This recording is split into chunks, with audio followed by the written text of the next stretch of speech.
अस्सलाम वालेकुम viewers, welcome back to my channel.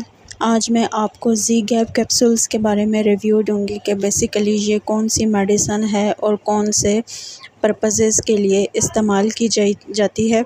तो चलते हैं मेडिसन की इंफॉर्मेशन की तरफ। जी गैप कैप्सूल क्या हैं? ये एक आप समझें कि कैप्सूल हैं जो कि काफ़ी ऐसे पर्पसेस हैं जो कि पेन से रिलेटेड हैं, उनके लिए जो है वो एज अ ड्रग इस्तेमाल करवाए जाते हैं। जी गैप कैप्सूल की अगर हम फॉर्मेशन की बात करें या फार्मूले की बात करें तो इसमें प्रीगैबलिन पाया जाता है।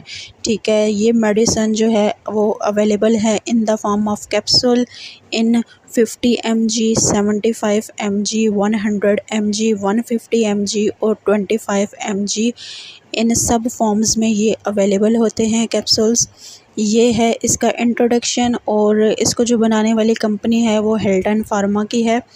ये इसकी बेसिक इन्फॉर्मेशन है। अब हम बात करते हैं कि ऐसी कौन सी कंडीशंस हैं या ऐसे कौन से इसके यूजेस हैं जिसके लिए ये बेस्ट है। तो इस मेडिसन को जो है वो नर्व पेन में इस्तेमाल किया जाता है, यानी नर्व डैमेज में, नर्व पेन में।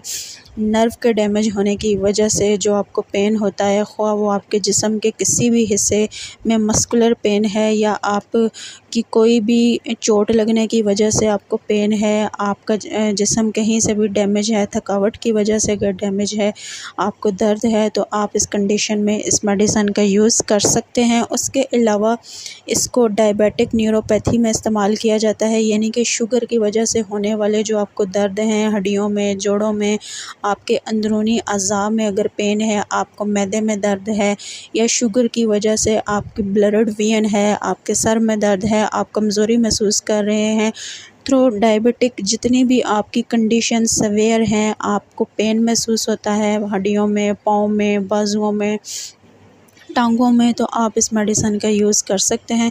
उसके अलावा आप इसको पोस्ट हाइपैटिक न्यूरल्जिया, ये भी एक कंडीशन है, इसमें भी इस्तेमाल कर सकते हैं। इसमें भी जो है वो एज अ पेन किलर इसको इस्तेमाल किया जाता है। उसके अलावा आप इस मेडिसन को स्पाइनल कॉर्ड इंजरी में इस्तेमाल कर सकते हैं, यानी कि अगर आपकी रीढ़ हड्डी में या स्पाइनल कॉर्ड के अज़लात में अगर आपको तकलीफ़ है, कोई इंजरी हुई है, आपका ज़ख़म ठीक नहीं हो रहा या आपका वो इन्फेक्टेड एरिया ज़्यादा अफेक्ट है, तो आप इस कंडीशन में इसका यूज़ कर सकते हैं। उसके अलावा आप इसको एंजाइटी डिसऑर्डर में इस्तेमाल कर सकते हैं, यानी बेचैनी है, आपका जिस्म जो है वो ज़्यादा पेन करता है या आपको ज़हनी तनाव है या आपको ब्लड प्रेशर की वजह से होने वाली हाइपरटेंशन है, तो इस कंडीशन में भी, एंजाइटी की कंडीशन में भी आप इस मेडिसन को यूज़ कर सकते हैं। उसके अलावा एक कंडीशन होती है एपिलेप्सी।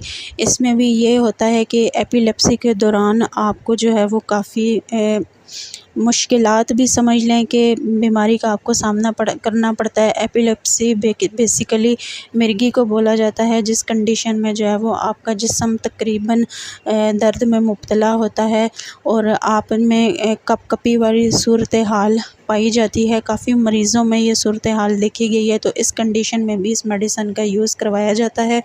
उसके अलावा एक कंडीशन होती है फिब्रोमाइअल्जिया सिंड्रोम। ये क्या है? इसमें पूरे जिस्म में जो है वो दर्द महसूस होता है और शदीद किस्म की थकावट महसूस होती है। आप वो काम नहीं कर सकते जो आप करना चाह रहे होते हैं। तो जब भी इस तरह की कंडीशन हो तब भी आप इस मेडिसन को यूज़ कर सकते हैं। Complications of shingles that causes nerve pain. ठीक है, शिंगल्स की वजह से जो नर्व पेन होता है उस कंडीशन में भी आप इस मेडिसन को यूज़ कर सकते हैं। यानी ऑन द होल अगर हम इस मेडिसन के बारे में बताएं तो ये मेडिसन जो है वो दर्द के लिए है, ख्वाह वो दर्द किसी भी वजह से है, तो आप इसको इस्तेमाल कर सकते हैं। ये थे ओवरऑल इस मेडिसन के यूजेस। अब हम बताते हैं कि कौन सी ऐसी कंडीशन है जिसमें ये मेडिसन यूज़ नहीं करनी चाहिए। तो उसमें प्रेगनेंसी आ जाती है। प्रेगनेंसी में आपने ये इस्तेमाल करने से पहले अपने डॉक्टर से लाजमन कंसल्ट करना है। उसके अलावा ब्रेस्ट फीडिंग वाली माएँ, वो भी यूज़ करने से पहले अपने डॉक्टर से कंसल्ट कर लें। उसके अलावा जिनको लिवर की ऑलरेडी डिज़ीज़ है या जिगर के मसाइल हैं जिनके, वो भी इसको इस्तेमाल करने से पहले अपने डॉक्टर से रुजू कर लें। उसके अलावा जिनको किडनी के मसाइल हैं वो भी इस मेडिसिन को यूज़ करने से पहले लाज़मन अपने डॉक्टर से कंसल्ट कर लें। और अल्कोहल यूज़ करने वाले अफराद भी इसको लेने से पहले परहेज़ करें, because this medicine is like a suicidal thoughts. The medication may increase the risk of suicidal thoughts in some patients, यानी कि ये काफ़ी ऐसे मरीज़ों में जो है वो खामोशी की बिना पे भी अमल करती है, जिसकी वजह से इस किस्म की सूरत हाल में इस मेडिसिन को यूज़ करने से पहले आपने अपने मेडिकेशन से लाज़मन कंसल्ट कर लेना है। उसके अलावा अब बात करते हैं मेडिसिन के साइड इफ़ेक्ट्स के बारे में। अगर आप इस मेडिसिन को यूज़ करते हैं तो आपको डिज़ीनेस हो सकती है, आपको ड्राउजीनेस भी हो सकती है, ड्राई माउथ की कंडीशन भी हो सकती है, ब्लड विजन हो सकता है, वेट लॉस हो सकता है, वेट गेन हो सकता है। ये थे ओवरऑल इस मेडिसिन के साइड इफ़ेक्ट।